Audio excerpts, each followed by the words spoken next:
శివధర్ రెడ్డి గారు మీరంటే గౌరవం ఉండే, కానీ గత కొంతకాలంగా ఈ రాష్ట్రంలో జరుగుతున్న పరిణామాలు ఇది పోలీసులకు మచ్చదిస్తున్నారు, పోలీసుల యొక్క విలువ దెబ్బతీస్తున్నారు, చట్టాన్ని యొక్క మీద ప్రజల గౌరవాన్ని దెబ్బతీసే విధంగా మీ చర్యలు ఉన్నాయి.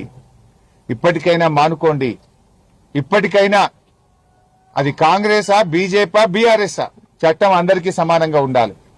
బీజేపీలో అరెస్ట్ చేసే దమ్ము ధైర్యం మీకు లేదు, కాంగ్రెస్ నాయకుల మీద కేసులు పెట్టే ధైర్యం లేదు.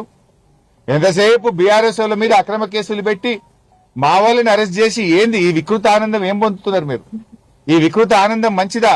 నేను కింది స్థాయి పోలీస్ అధికారులకు కూడా చెప్పదలుచుకున్నా, సిఐలు, డిఎస్పీలు, ఎస్ఐలు రేపు మీరు బలైతారు. వాళ్ళు పైనుంచి నోటి మాట చెప్తున్నారు, కాయిదాల మీద మీరుంటున్నారు. రేపు హైకోర్టుకో సుప్రీంకోర్టు దాకానో రేపు ఈ కేసులు నడిచినప్పుడు మీరే బాధ్యత వహించాల్సి ఉంటుంది. అడ్డగోలుగా ఏమీ చూసుకోకుండా కేసులు నమోదు చేసి ఎఫ్ఐఆర్లు పెట్టి అక్రమ అరెస్టులు చేస్తే రేపు ఎవరు జవాబుదారీ? వీళ్ళు రిటైర్ అయిపోతారు. ఉన్నతాధికారులు నోటి మాటలతో చెప్తున్నారు, చట్టం ముందు మీరు సమాధానం చెప్పుకోవాల్సి వస్తుంది, చట్టం ముందు మీరు తల వంచాల్సి వస్తుంది, రేపు చట్ట ప్రకారంగా మీరు శిక్ష అనుభవించాల్సి వస్తుంది. దయచేసి ఆ స్టేషన్ ఆఫీసర్స్ 1కి 2 సార్లు చెక్ చేసుకోండి, రాజ్యాంగబద్ధంగా చట్టబద్ధంగా వ్యవహరించండి.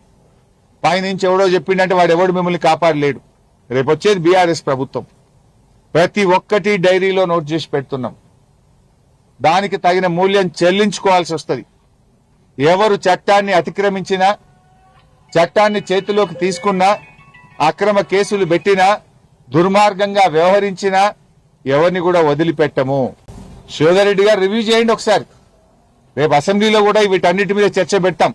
ఈ మొత్తంగా జరిగినటువంటి గుండాయిజం మీద, ఈ పోలీస్ రాజ్యం మీద, ఈ పోలీసుల వ్యవహార శైలి మీద రేపు అసెంబ్లీలో కూడా దీని మీద సీరియస్ డిస్కషన్ పెడతాం.